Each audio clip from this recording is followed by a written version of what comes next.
Fabulous Feasts. I'm Dr. Donald Defabio. Fabulous Feasts is all about empowerment. It's about empowering you to make good food choices. You can choose foods that are going to boost your immunity, to reduce inflammation, and to improve and maintain your health, or not. It is that simple. Fabulous Feasts, we talk about anti-inflammatory foods. We talk about immune-boosting foods. We talk about how you can, again, maintain and restore your health by what you eat. Lifestyle is huge, and at the pyramid or base of that pyramid of lifestyle is diet and nutrition. And that's what Fabulous Feasts is all about. Goes back to what Hippocrates said thousands of years ago, let medicine be thy food and let food be thy medicine. Well, that's what Fabulous Feasts is all about. Today's show is going to be fun. It's going to be some fresh tuna. We're going to make it Asian style. And I just got this from a guy who just caught it and said, hey, Doc, you want some fresh tuna? I just caught it. And, local, fisherman, not a professional, sport fisherman, and he's sealed. I don't even know what type of cut's in here. So we're going to do a reveal on the tuna. We're going to make that Asian style because tuna, you can't go wrong Asian style. We're going to pair that with some delicata squash, which is what I happen to have in the house also. So I think those will go well together. And then we're going to have a nice salad.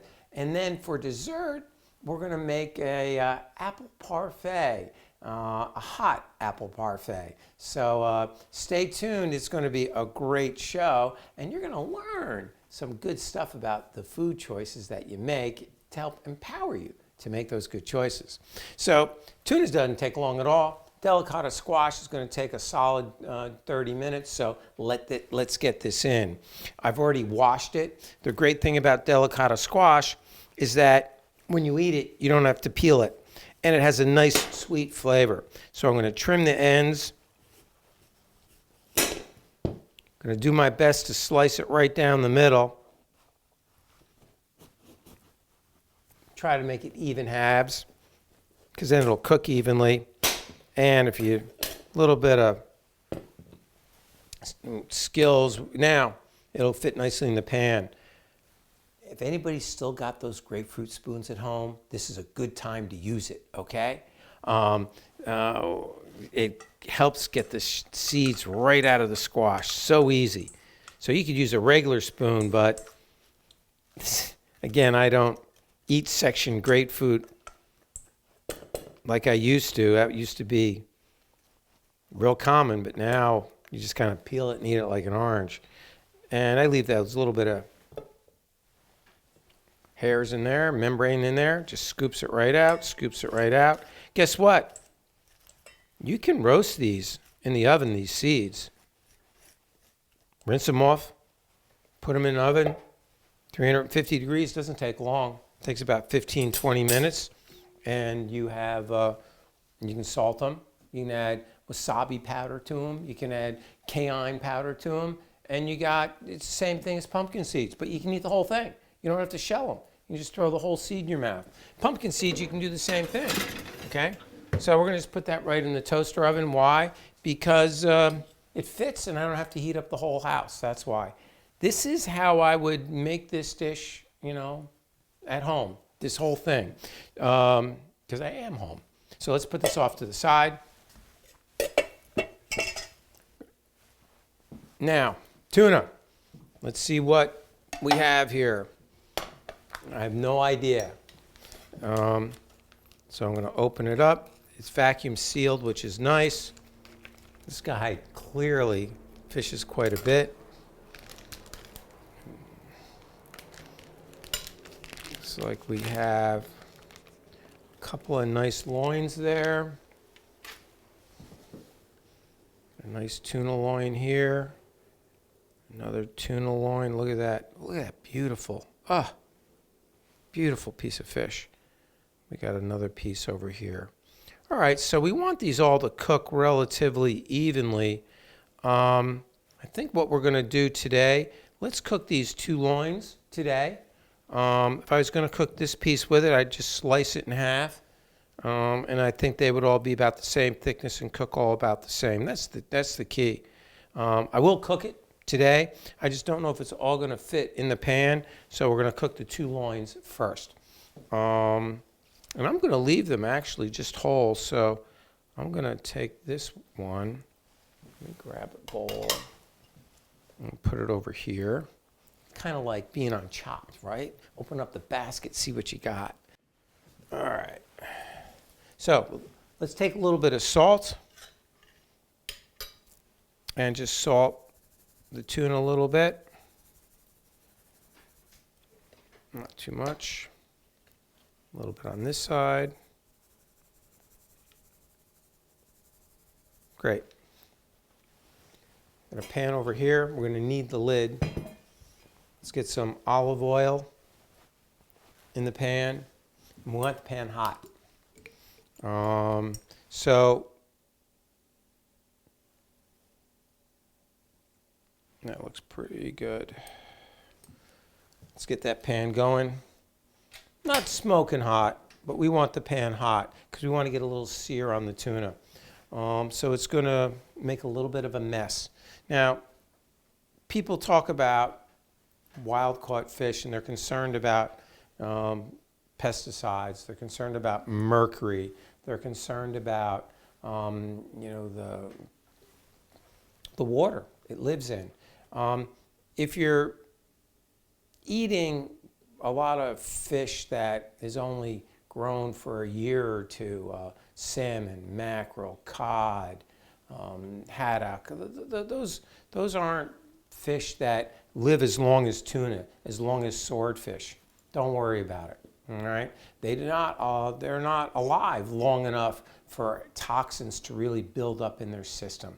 So it's really not a concern. You know, swordfish, tuna, yeah, they can live longer. They can live years and years and years. So it is a little bit more of a concern. But if you're eating it occasionally, you know, during tuna season, you're getting it fresh like this, don't worry about it. You know, if you have any concerns that your environment might be exposing you to heavy metals, the best test for that is what we call a hair analysis. But again, the water quality's been so much better lately, and it's really not a major concern. All right, so you're gonna need another pair of tongs. Oil is almost shimmering. When it just gets a little bit hotter, we're gonna put the chicken. We're gonna put the tuna in. So tuna's a good choice. It's high in omega-3s. You know, wild-caught fish is great. But even farm-raised salmon is okay because it's high in omega-3s, because they have to let the seawater go through the pens. So that's fine. So there we go. Nice, get a good sizzle. We're going to just let that get a nice little bit of a brown on each side. We're going to have to flip it continuously. And then we're going to add some seasonings to it. But right now, I just want to get a little sear on it. As I was saying a moment ago, the oil, the fats in the fish are very important. Tuna's high in omega-3s, salmon's high in omega-3s, and wild-caught, you can't go wrong. Farm-raised salmon is okay. What do you have to stay away from? You have to stay away from farm-raised fish that are grown in pens. Tilapia, it's grown in a pen, it's farm-raised. Also happens to be a bottom feeder. You know, you are what you eat eats. So if you're buying a farm-raised fish or meat or anything, where is its source? Where is it from? Is it from China? Is it from Taiwan? Is it from Canada? Is it from Norway? And then ask yourself, well, what are the best practices of that country? Is that country known to be diligent in hygiene? Is it known to be diligent in its food quality? Or is that country not known for that? Or you don't know? You know, just because it says, you know, organic from Kazakhstan, not to throw Kazakhstan under the bus, just to pick a random country, I don't know anything about the farming practices in Kazakhstan. They might be immaculate. They may not be immaculate. So that's what you have to ask yourself. Because if they're not immaculate, you may not want to buy food that's raised in that area. Nice little sear. So you can see getting a little bit of sear on the meat there, on the fish fillet.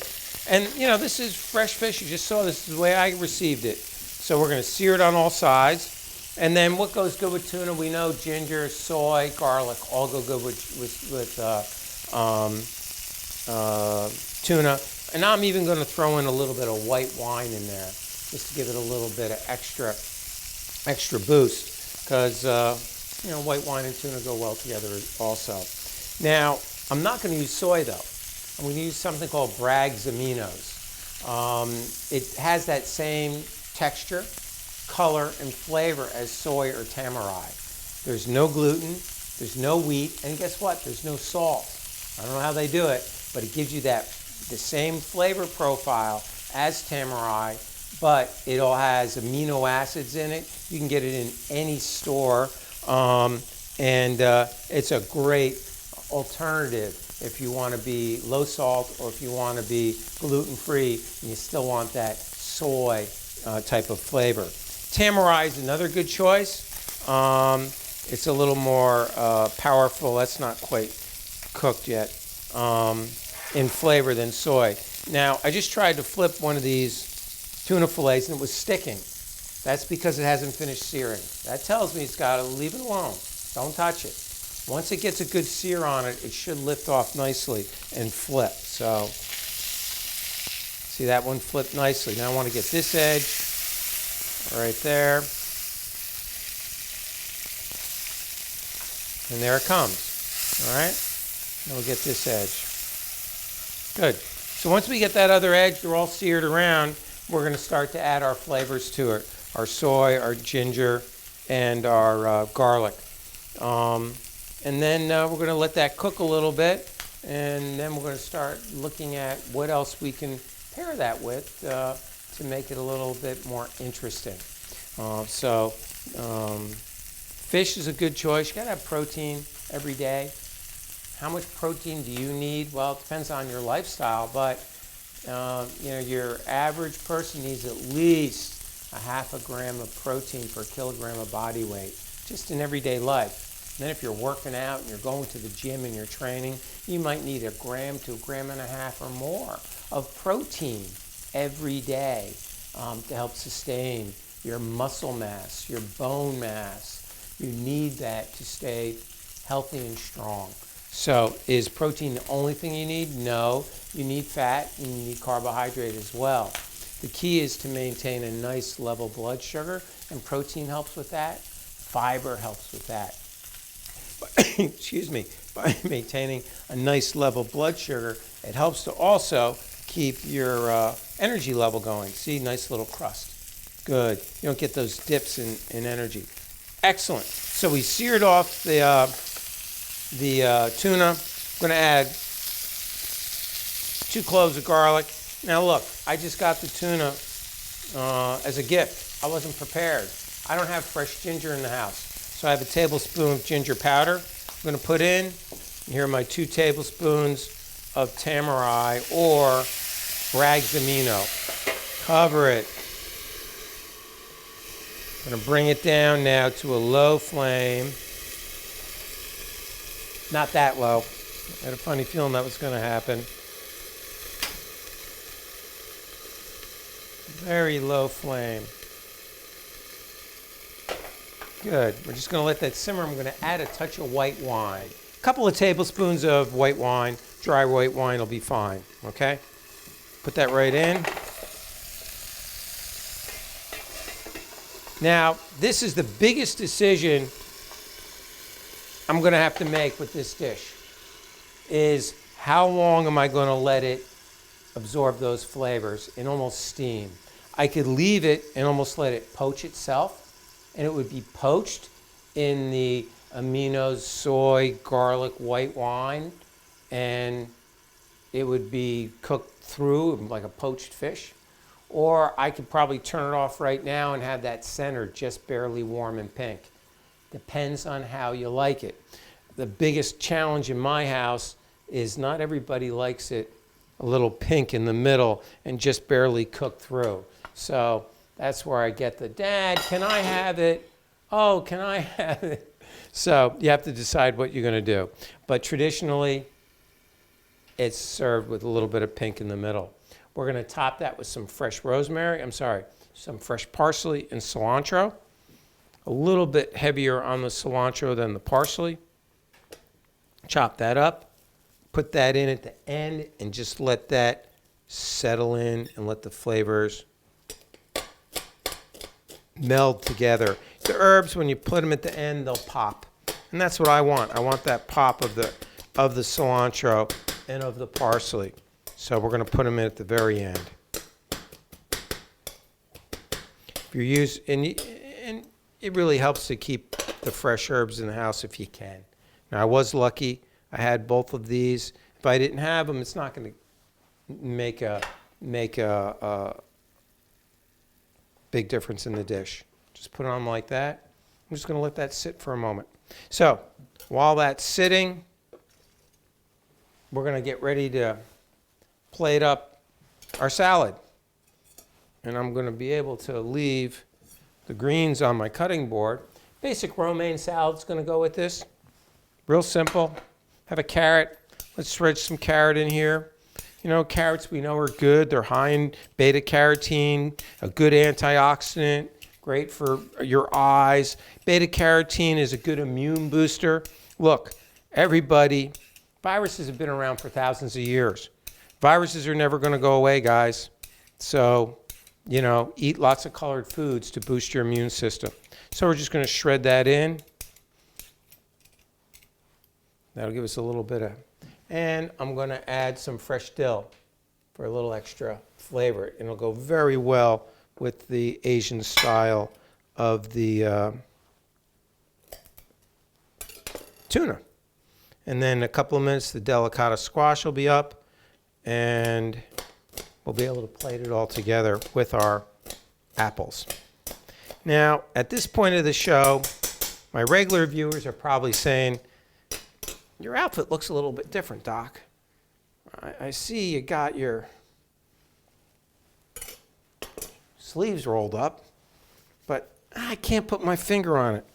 There's something else that's going on. Well, yeah, you're right. There's something else that's going on. I've been in the kitchen all day. This is not my first show today. It's not my first rodeo. And I've been prepping and cooking, and I feel it. You know, I get back pain like everybody else. So what I'm wearing is what's called a TSLO. It's a support brace that supports my lower back and my upper back at the same time. These straps pull me down so I stay here.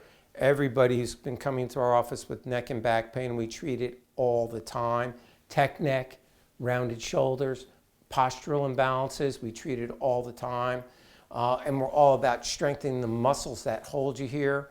But when you're bent over the sink, when you're bent over a lot, sometimes you just get sore, all right? When I'm on the computer for 4 or 5 hours, I'll wear this for a couple hours a day.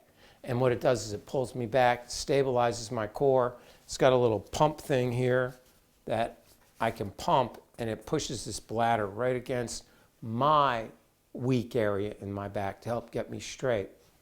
So that's why I'm wearing this. It works great. And do I wear it all the time? No. Occasionally you might see me wear it in the office if I'm having a day where I just feel like I can't get straight, all right? But a lot of times I'll give these to patients to wear 1 or 2 hours a day. That's all, especially if you're like this all the time. The key is to strengthen your posture. The key is to teach you how to get into sagittal plane alignment, how to get here, give you the exercises to hold at that. But it's okay to wear a brace and a support as needed. It's okay to ask me about your vitamins and minerals. It's okay to say, hey, can you help me with this exercise? It's okay to say, you know, I think I need an adjustment in my back and my hip and my neck. It's okay to ask. So it's okay to wear this. You can't live in a vacuum, so to speak. So anyway, that's what's going on there. I'm back in uniform. So, tuna. There it is. We're just going to put olive oil and vinegar on that. And we're going to plate it up right here.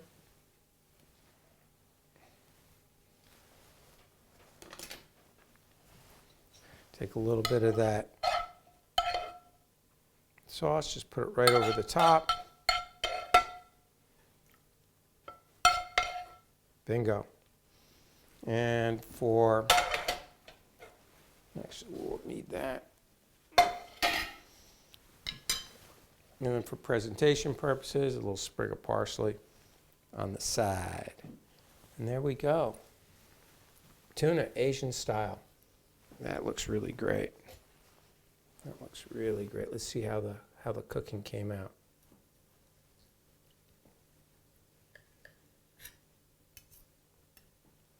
Okay, that's the way my wife likes it, cooked through. All right? That's just the way she likes it, okay? So, if you want it, that flesh to be still cool and pink in the middle, just don't leave it on the stove like it did. Don't talk when you cook. Oh, great. And you get that soy flavor with the Bragg's aminos without it being soy. So, put those over there.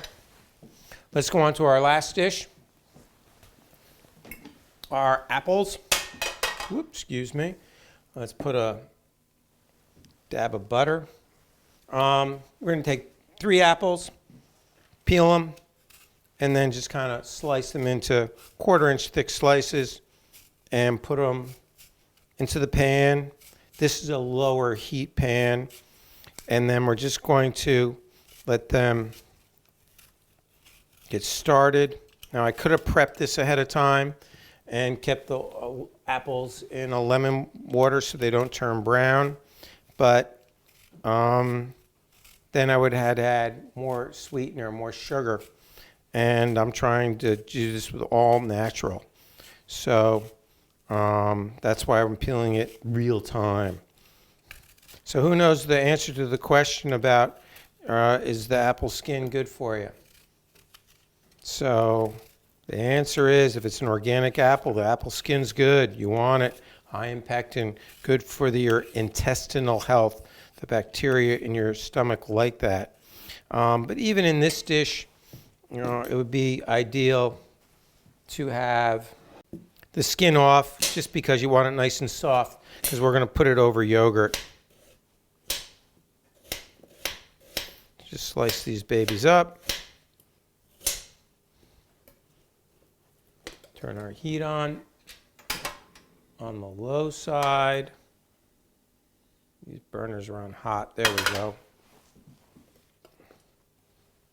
So let's slice up this last apple here. Trying to avoid the core, just working around it. Thin slices. Butter's just melted, which is perfect.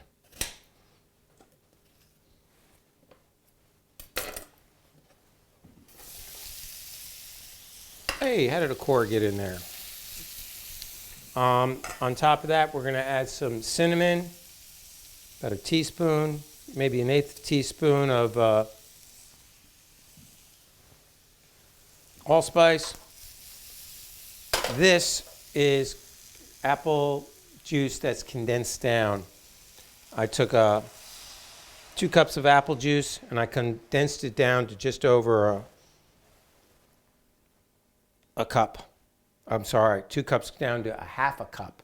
So we want that strong apple flavor without I don't need all that solution, all that water. I'm going to cover this and let it just simmer till the apples break down. And then we're going to put it over some homemade yogurt. And in the meantime, let's check the delicata squash. Perfect. It's nice and soft. Fork, go right through it. So the squash is done. Does not take long. And we didn't add anything to it, and it's going to be perfect, just like this. We can plate that up. I know the apples aren't done yet, so we're just going to let them go a little bit longer. Then we're going to plate the apples over some yogurt and put a little walnuts on it. So I'm going to slice this up, and then we'll plate up the apples. Got the delicata squash all sliced up. It's all prepped. Apples are just perfect. We can put the hot lid over here. I have some homemade yogurt. I use whole milk, grass-fed. Why grass-fed? Because we are what we eat eats, right? Grass-fed. is going to be better fatty acids. It's going to be higher in those omega-3 fatty acids, anti-inflammatory. Some of these apples go right over the top. Get that syrup, which was just apple juice that I condensed from 2 cups to a 1/4 cup with cinnamon and allspice. You want them sweeter, you can make it sweeter, but again, embrace the bitter, embrace tart things, get away from super sweet stuff. And there we go. There's your hot apple parfait. So, it's been a great day to have you here for Fabulous Feasts. Fresh tuna, courtesy of Mike. We appreciate it. A gift. Paired that with a romaine lettuce salad with dill and fresh carrots. The delicata squash. One of the best things about it, it's still pretty hot, is that you can eat it skin and all. You can season it or just eat it plain. But against the tuna, plain is perfect. And our dessert or even breakfast would be yogurt with our apples that are hot and toasty, making it a really good hot parfait. Thank you very much for tuning in. I'm Dr. Donald Defabio talking about health, wellness, diet, and posture. Because your posture is important. Be aware of it, address it, learn how to correct it, and do the right exercises to improve your physical health while you improve your biochemical health with diet and foods. Thanks for tuning in.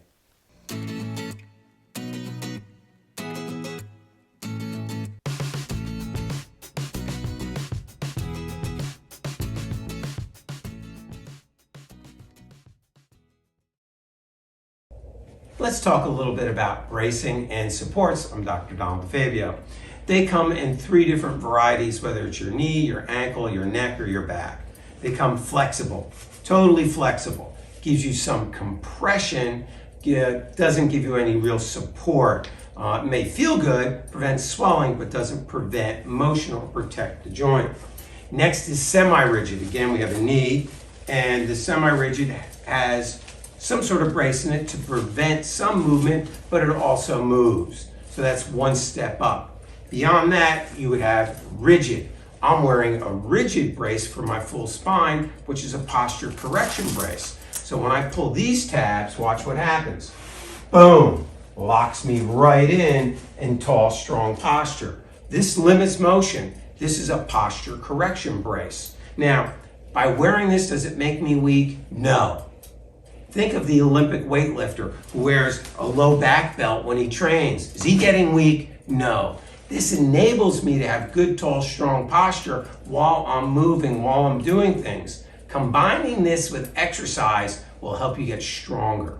Now, the same thing with the neck. We have soft collars or we have rigid collars if somebody needs to work on posture in their neck, if they need to work on offloading the discs. Let's take a look at the lower back. They can be flexible, like this one, gives you compression but no real support. The little stay in here does nothing. Or it can be rigid, like this one. This is a brace. This will limit movement, okay? That'll lock you in. But what if you need a semi-rigid low back? You don't need as much control, but you need protection. We take the rigid panel off, and it leaves us with the low profile, semi-rigid brace that'll lock you in, offload the discs, and offload the nerves. So that's your primer on bracing, whether it's the neck, whether it's the low back, or your full spine, or even your ankle or knee. You can choose from flexible, semi-rigid, or a true brace. Let us pick the right one for you, and we'll make sure you have the right exercises to stay healthy at the same time. Have a great day. I'm Dr. Donald Defabio.